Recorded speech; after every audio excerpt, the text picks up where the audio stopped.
मु आउ केबे पूरी आसबिनी एमती कही 2 दिन पूर्व गोटे वीडियो करथिली। वीडियो करिवार कारण थिला पुलिस ऑफिसर मो ठारू 200 टंका लांच नहीं श्रीमंदिर भितर को मते दर्शन करिया पई अलाउ करथिले। तो से वीडियो रे किछि कमेंट आसला कि आपण लाइन रे ठिया न होई कोन पई पुलिस को लांच देले। तो से विषय किछि कहिबार अछि 2 मिनिट समय दियंतु। तो वीडियोटी आरंभ करिबा। जय जगन्नाथ समस्त को। कार्तिक मास पुण्यर मास से श्रीमंदिर हबिशाली मानकर बहुत भीड़ थिला। ओडिशा बाहरु बहुत भक्तंकर समागम मध्य होइथिला। तो हेइथिला कोन से दिन आमे राति 4टा रु लाइन रे लागि जाइथिलु श्रीमंदिर भितर को जीवा पई। तो किंतु राति 4टा रु 5टा हैला सकाळ 6टा हे गला किंतु से लाइन रो गोटे भी एंट्री करा हैलानी। से लाइन रो गोटे जण को भी काहाकू छडा गलानी दर्शन करिया पई। तापरे आउ पाखापाखि आम सकाळ 6:30-7टा पर्यंत अपेक्षा कलु। जितेबाला से लाइन रू क्या भी छड़ा है तो आम विकल्प बाछापी बाहर को गलु देखा कौन होची। आम देखा पाइलु ओडिशा बाहर जो मैंने आसचंती जो मैंने स्पेशली हिंदी कहूले ओडिशा बाहर से माने तो हिंदी ही कहे।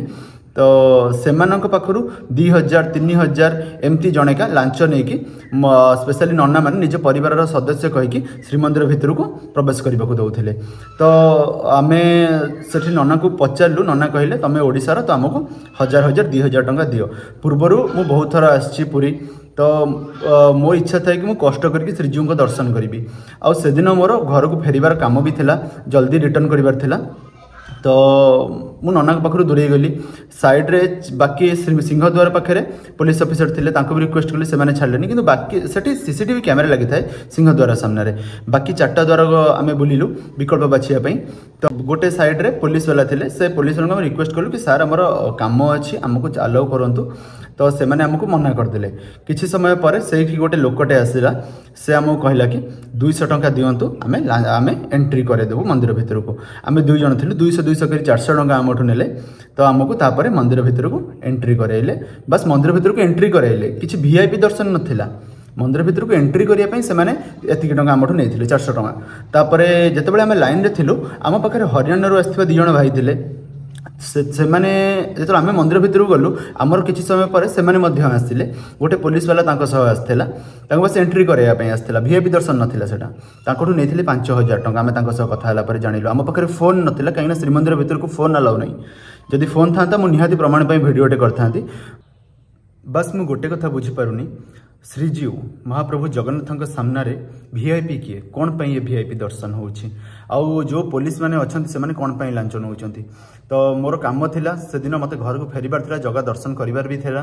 तो सेथि पई मु 200 टका लांच देली न तो से दिन झगड़ा हो जाइथांता मु प्रलय कर दिथांती सेठी। बस मते फेरिबार थिला तो सेथि पई किछि भी आउ सेठी कहिया को चाहिलेनी कहा सह जुक्ति करिया को चाहिलेनी मन शांत थिला। बस मु दर्शन कली जगन्नाथ पाखु पलि आसली। जितेबाला आम आसिलु पाखापाखि 11 ରୁ 11:30 टाइम से पर्यंत भी से लाइन छड़ा ही नथिला। जो लाइन रे मु पूर्वरु थिली से लाइन सेमती थिला छड़ा ही नथिला। बस से लाइन रे 100 खंडे लोक को छड़ा हेची बहुत हो हा करिबारु से माने तांको छड़ा हेची।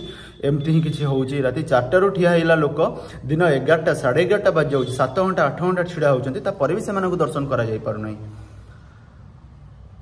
तो जो मैंने खराब कमेंट दौले से बुझी पारे। तो वीडियोटी को लंबा नक ये रोचे। जय जगन्नाथ समस्त को। वीडियोटी को बहुमात्रा शेयर करूँ जमती ए लांच कारबार श्रीमंदिर पाखे संपूर्ण रूपे बंद हो। जय जगन्नाथ।